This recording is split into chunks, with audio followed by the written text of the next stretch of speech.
And Karen Greenberg is director of the Center on National Security at the Fordham University School of Law. She joins us now via Skype from New York. Madam, thank you for joining us here on Al Jazeera. For the past 13 days or so, Saudi authorities have been denying that they knew anything about Jamal Khashoggi's fate after he walked into the Saudi consulate. I mean, now certainly the news that we're getting out of Istanbul says that it does look like he did die in the consulate. So where does this leave, do you think, the credibility of Mohammed bin Salman, perhaps the King of Saudi Arabia, and the establishment there in general? Well, it tells you that you've crossed a threshold, which is deniability. Well, if they stop denying it, it seems that they must have some kind of evidence. And so we know we're inside of some kind of narrative right now that starts with denial and that will end up with some form of admitting or confessing, or however they want to frame it, to what exactly happened. Whether or not we're going to get the details of what went on, I wouldn't place any bets on it, but you can be sure that there are going to be numerous individuals, agencies, and others trying to figure out what happened. And there may be evidence that they haven't told us about. And so as that plays out, we're going to move along that narrative line from denial to some kind of establishment of facts.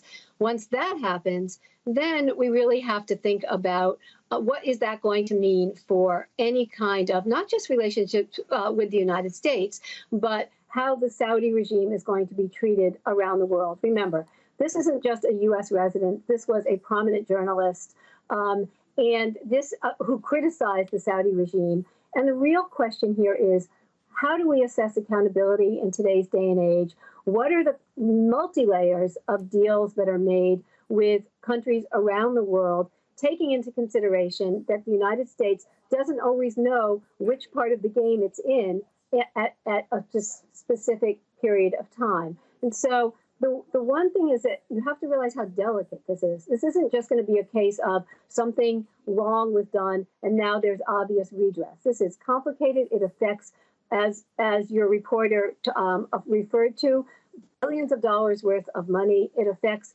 international relations worldwide, not just in the United States. And there are a lot of other issues going on between the United States and other powers and the Saudi regime right now, not, including Yemen. And so this is a mess. It will take a long time to sort it out. There will be deniability, you can be sure, and I do think the issue of just how the Trump administration and Trump himself decide to respond is going to be pivotal to many parts of the future of this administration.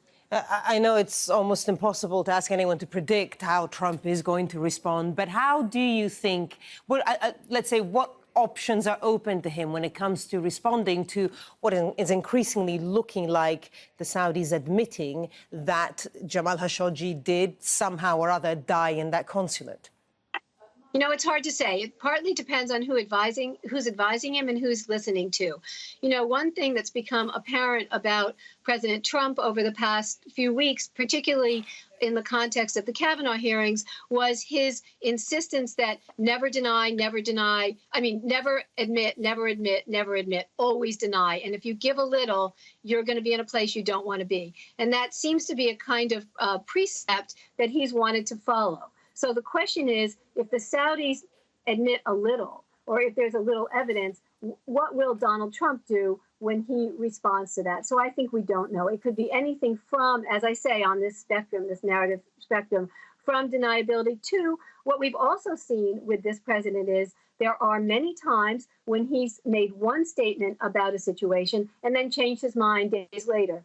Presumably because advisors in the Pentagon or advisors in the intelligence agencies or advisors closer to home at the White House have told him what to do and advised him that he needs to talk differently. We've seen it with North Korea. We've seen it in a number of contexts. So I find it very hard to predict, but I do think these are the options that are on the table.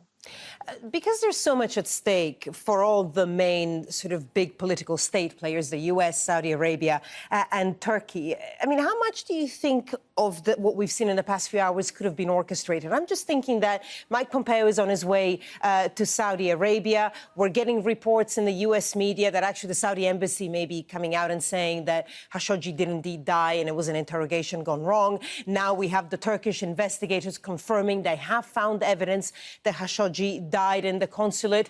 It sort of all seems to be tying in together at the same time. I mean, how much of it do you think might have been orchestrated by all the players? Because everyone at one point or other wants this to end. Well, I think it's a very good question. I think there is some kind of orchestration going on. You can tell by the repeated language, a rogue,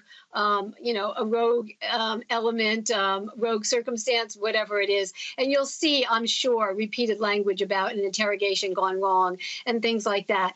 But, coordinating these things is not necessarily a bad thing, and it shouldn't take on that taint. At some point, you do want some kind of diplomatic realities to be calling the shots. You want some people in the room saying, what do we need to know? How is this going to play out? What are we going to find out anyway? And how can we handle this? You don't want some kind of eruption either on the level of the grassroots level or on a more global level happening. You'd like to know the truth. You'd like to know what happened. You'd like there to be some kind of procedural way to accountability, but you don't want it to get out of hand. And therefore, some kind of orchestration may not be a bad thing. It just depends who's orchestrating it, how much of it is going to be transparent, and whether or not what is told will reach audiences and readers and listeners and watchers in a way that they will actually be able to think that they're being told an accurate